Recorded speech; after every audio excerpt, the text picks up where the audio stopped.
Hi mga kasining, ako si G at welcome to my YouTube channel.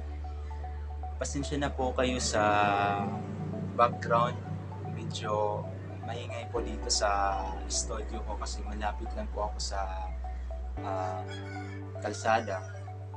Ngayon po, yung ibabahagi ko po sa inyo ay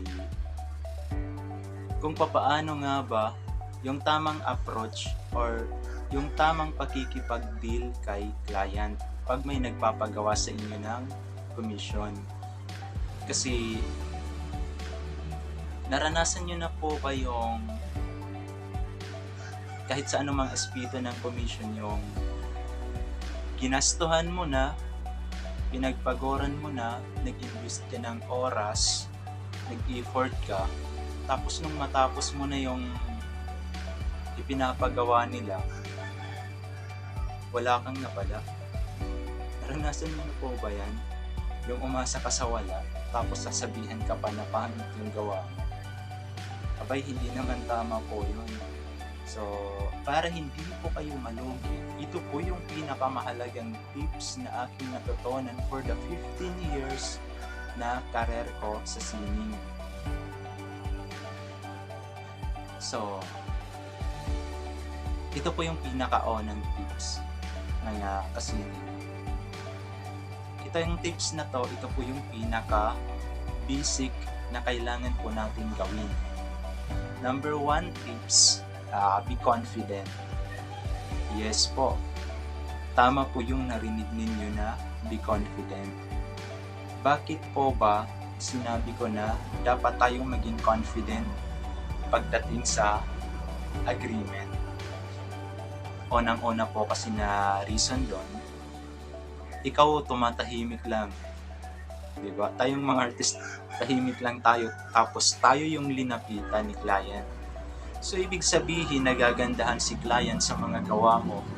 May estilo ka na pasok sa standard nila, kaya dapat maging confident ka. Kasi kung mahihiya po tayo sa pakikipag-deal at pakikipag-usap sa kanila, yan po yung nagiging isang weak or nagiging isang reason kung bakit binupuraot tayo, ina-underestimate tayo. Tama po yung narinig ninyo. Yan po yung nagiging isang rason kung bakit tayo ina-underestimate ng ibang nagiging kliyente natin. Kasi magkaiba po yung nahihiya at pagiging humble. Mag-iba po yun. Yung nahihiya ka lang at saka nag-humble ka. May pagkakaiba po yun. Kasi kung mahihiya ka sa pakikipag-usap, kasi sa pagiging confident, din doon natin nakukuha yung pakikipag-communicate ng maayos kay client. Yan po yung pinaka-importante. Yan po yung pinaka-basic na dapat po natin taglayin. Yung pangalawang tips ko, don't be excited. Ngayon, mapapatanong kayo kung bakit ko sinabi na don't be excited. Malaking bagay po na maging relax lang tayo at hindi tayo masyadong atat na atat. Hindi po dapat tayo maging atat na atat. Ano po yung punto doon? Kasi may nagpagawa sa atin na commission, may lumapit sa atin, dapat maging excited tayo kasi pera na yan, magiging bato pa. Yung punto ko po doon, huwag kang maging excited kung hindi pa naman naayos yung agreement. Dapat may agreement kayo at nasa ayos yung deal nyo. Pareho kayo umagri.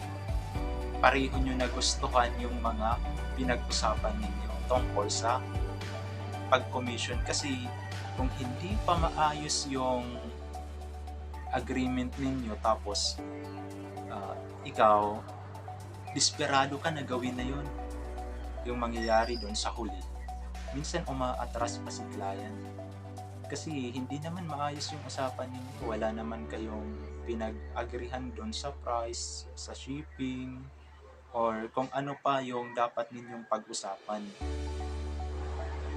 Pangatlo, ito yung pinakamahalaga. Ito yung dapat isaisip ninyo mga kasining. Kung nagsisimula ka palang tumanggap ng commission or matagal ka nang nagko-commission pero nalulugi ka, itong pangatlong tips, ito yung pinaka dapat ninyong taglayin. Ano po kaya ito?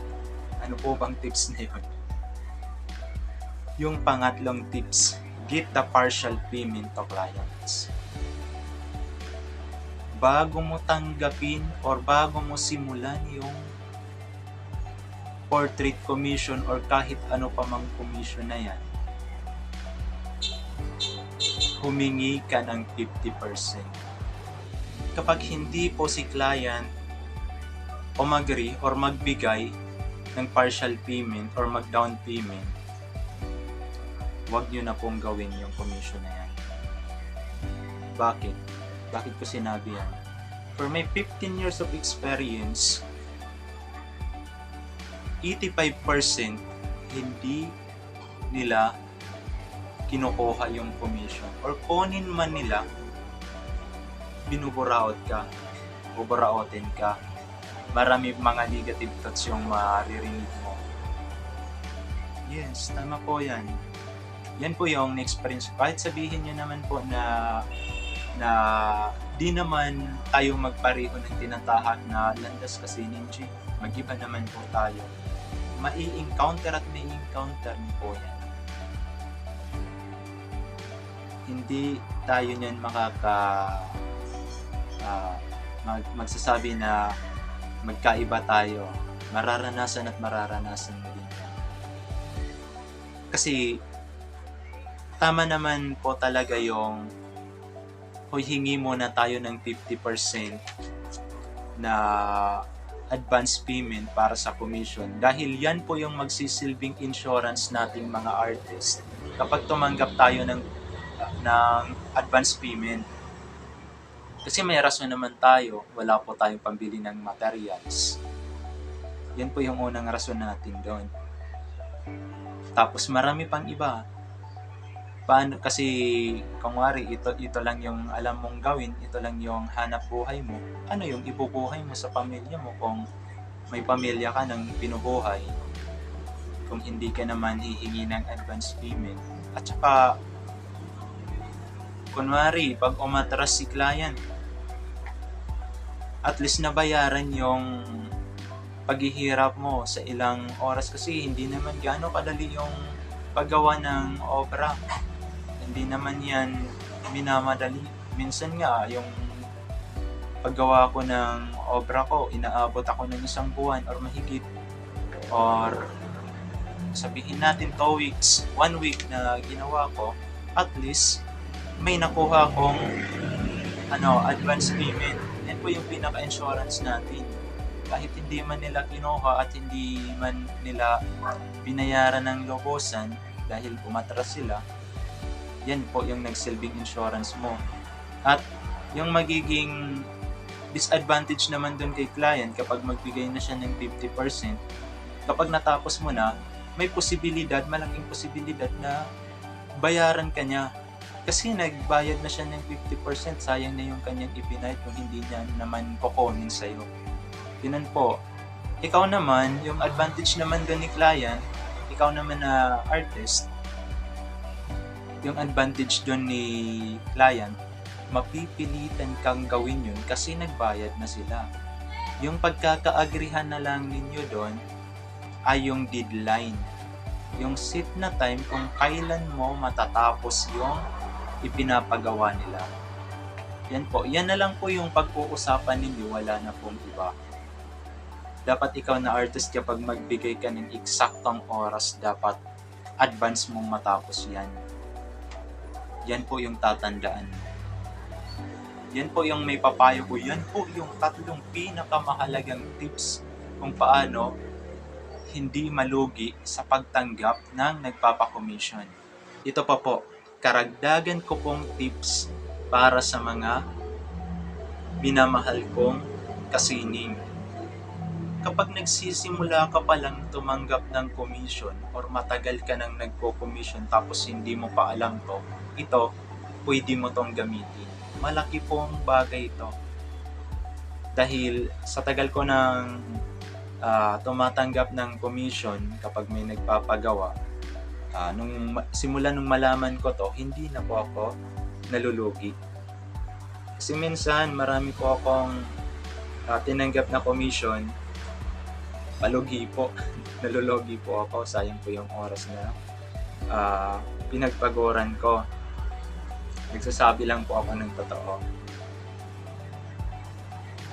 Yung payo ko, kapag tumanggap ka na ng malaking commission, yung malaki na yung ibabayad sa'yo, kung tatanggap ka po niyan, ito po yung gawin mo. Gumawa ka po ng contract letter, yung commission contract letter or letter contract for commission. Ikaw po na visual artist yung gagawa nun. Pagkatapos mong gawin yan, yung may format naman na nasa-search sa Google. Marami po itong format.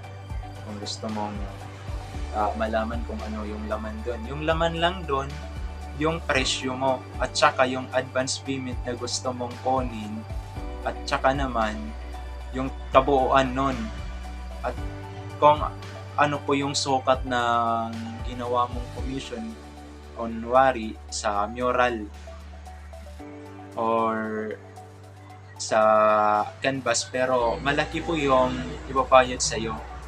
May contract commission po kayo na susulat at saka panunotaryuhan niyo po yan. Kasi in case na magka-aberya, malaki po yung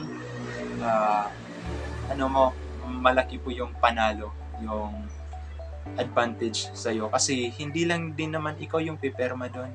Pipirma po yung client. Pag nagperma na siya doon, tsaka nakaperma ka ron, wala siyang takas. Babayaran ka talaga niyan 100%. Kasi hindi niya naman gugustuhin na siya ay masangkot sa ganong insidente. Yan lang po yung pinaka-safety or pinaka-waiver or insurance nating mga artist kapag tatanggap tayo ng malaking commission. Katulad po nung tinanggap kong commission noong 3 years na po yung nakalipas simula ngayon. Papakita ko po sa inyo. I-upper ko po dito sa screen. Yan, tingnan niyo po sa screen. 5 mural arts po yan. Malalapad, malalaki. Pero may sa commission ho na yon, sa contract letter, nakalagay po kung kailan namin matatapos. So may dalawa po akong kasama doon. Mga bata pa po. Mga bata pa po sila. Nag-aaral pa. Pero magagaling na po sila sa larangan ng art. So yung tatlo po dyan, natapos lang namin within 18 days. Pero napakasulit po ng trabaho namin na yon. Kasi yan po yung malaking commission na natanggap ko. Malaki po yung bayad sa amin doon. Kasi sila din naman yung nag-offer. Pero para sa safety lang din naman, nagsulat po ako ng contract letter. Ganun po yung ibinigay ko sa kanila para maging insurance din naman. Yan po ay 5 na kanilang ipinagawa. 3 yung pinakamalalapad na kinomission namin. Yung 2 ay signage sa company nila. Dito lang po yan sa amin. At kung may gusto rin naman magpagawa, handa po kaming tumanggap. Yan lang po yung tips na may bibigay ko sa inyo. At marami-rami pa pong darating na video para po sa mga kapwa ko artist. Maraming salamat po. Ito po ang iyong lingkod, G. Kasining G.